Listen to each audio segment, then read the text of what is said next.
Who are you? Ferris. From? The Horrors. And Ferris, who'd you have beside you? I've got Reese. Hello, Spiderweb. Hello there, how are you? Can I call you Spiderweb? You certainly can, yes. Well, how big are you, Ferris? How big am I? Well, I'm 6'6". And how big are the horrors? Like, the horrors, how big are the horrors? I think we're very big, yes. I think you guys are huge, amazing. And what I put forth is this Josh, your guitarist, on Google Street View? How did you find that? That is him. This is incredible. Like, let's back up and say, Google Street View. Where is this? This is on Hackney Road. Josh, in fact, he's really lazy because this is the top of Hackney Road. And there he is, like, eagerly looking for the bus with his guitar. He only lives down here. It makes out like he walks to the studio, but actually, there we go. Our rehearsal room is kind of the street. I don't know, how long is it? Whatever. It's like, I don't know, it's only maybe a 5-minute walk. Halfway between his house. No, the next 5 minutes is a studio, then it's his house anyway, so it's all in the long stretch.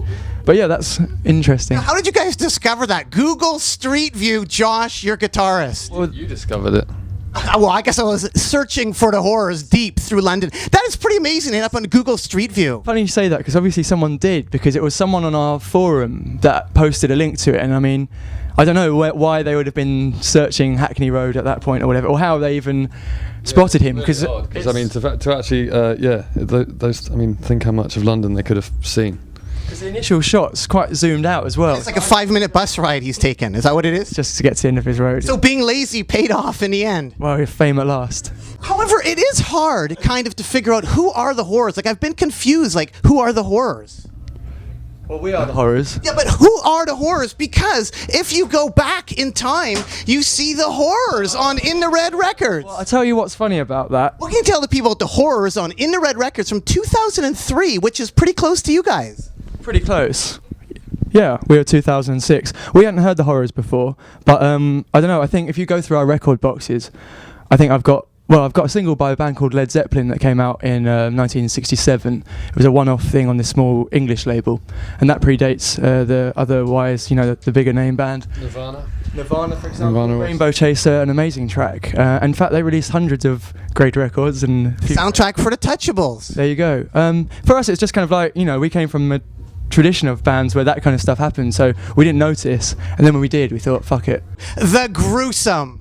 Oh, here we are, yeah. I met this guy in Toronto, actually. What's his name? Jerry Alvarez. He was there at the show.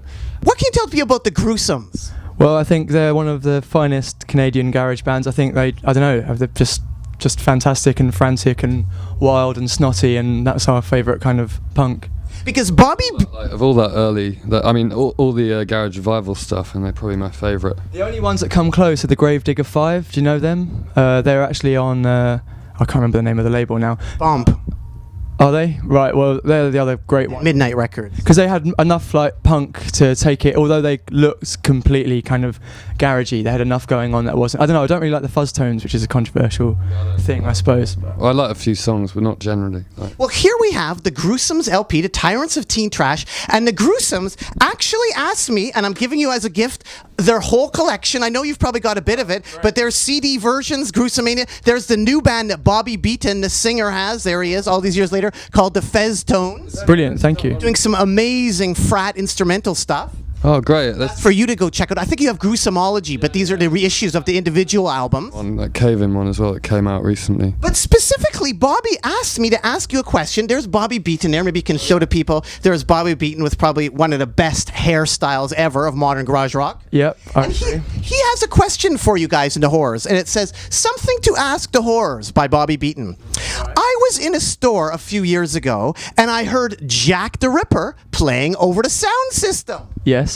It was clearly a version of that garage song originally done by the One Way Streets on Back from the Grave. But the version I was hearing sounded way closer to the Gruesomes. Yeah, he's probably right. But it wasn't the Gruesomes. I couldn't understand it. I felt like Homer Simpson did when he sees his own face on the Mr. Sparkle box. Right. And his big question is, from Bobby Beaton of the Gruesomes to the Horrors all these years later, did they, the Horrors, get Jack the Ripper song from the Gruesomes? Well, we already knew the Screamy Lord Sutch version and the One Way Streets, but we were very much into the Gruesomes version. I think the One Way Streets is probably everyone's favourite. But the Gruesomes was the one that we were listening to, and when we first got together, that's one of our bands we really loved, and so yeah. How did you discover them? Actually, when me and Tom used to work in it's like the 60s shop in Camden, like when we were going to all the garage clubs, we were like 16. And that we just play that in the store every day. It was in there. I don't know where it came from, but yeah, we literally listened to it every day. And then I got that 7-inch with No More Lies on the other side and Jack the Ripper, and yeah, that was like my highest prized record for ages.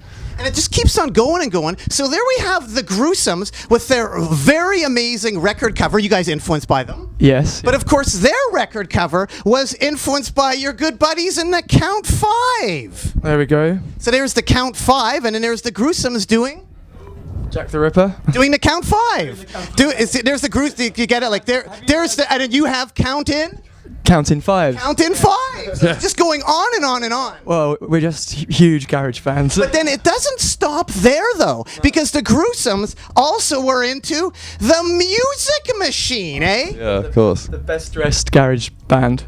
Yes, the best dressed garage band. And that's what I wanted to ask you about, garage fashion. What do you guys think about garage fashion?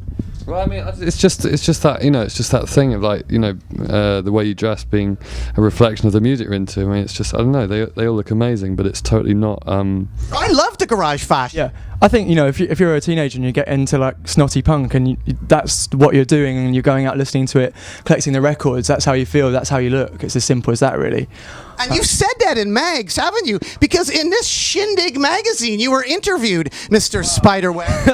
I certainly was. If Yeah. you open up the little spot there, what do we have? The story on garage fashion. Garage fashion. If we open it up, what do we have Mr. Spiderweb saying about? I much prefer talking about fashion along with these records and this magazine, and actually talking about the music and the heritage rather than the general questions we get about fashion. So I'm willing to go with you on this one. So there we have the horrors. Here's another connection. Can I just see that Gruesomes cover again? It's got another great little hairstyle going on there. Ah, Mr. Spiderweb. And right there, what do we have? An interview with Mr. Spiderweb. What is he saying about the Gruesomes and records and rock and roll? It's who's your style icon, if you could name one? I've never had a style icon. I think Music Machine were the best dressed garage band, and I don't think anyone else has beat the Gruesomes since. So we have the Music Machine, the Gruesomes, all coming all together. This is incredible. Yeah. Horace, when you guys opened for the Arctic Monkeys, did people really chuck cell phones at you? Yeah, aeroplane seat belts, coins, cell phones, or mobile phones as we call them. That's pretty good though. Cell phones. Like that's something you can use and actually trade in at the end of the gig. How many were chucked up? Oh, well, probably about 3 or 4. I mean, I just love the fact that someone be so infuriated as to throw a really valuable possession. Lastly here, Horace, what about the other Jack White? Isn't there another Jack White, a DJ from the New Untouchables Club? Yeah, he's an old friend of mine. Wasn't he in a band too? Quant. Yeah. You know the funny thing? Quaint, or wasn't it? No, Quant. I mean, after... Mary Quant. Yeah. You know the bass player's in the other room because he's our guitar tech. Oh, that's incredible. What can you tell people about that? Like, he was in a garage band, his name was Jack White, and then... Yeah, but this was long before anyone in England had heard of Jack White. It was probably in It must be kind of weird, though. You're called Jack White, you're kind of in a garage band, and next year or two, there's another guy called Jack White, and he's super huge recording a toe rag. It worked out quite well for this club promoter because he was a DJ there, and then suddenly every month Jack White was DJing at his night, so I think that worked out quite nicely for him. Horace, anything else you want to tell the people out there at all? I really like your interview technique. It's like an ever unwinding ball of string. Well, thank you so much for coming to Vancouver, British Columbia, Canada. Where do you get your hat? Actually, my mom brought it back from Scotland. Oh, that's a good one. Home of the Kaisers. Home of the Kaisers. Well, thanks so much, Horace. Keep on rocking in the free world, and doot-doodaloot-doo. Bye. Almost doot-doodaloot-doo. Dude.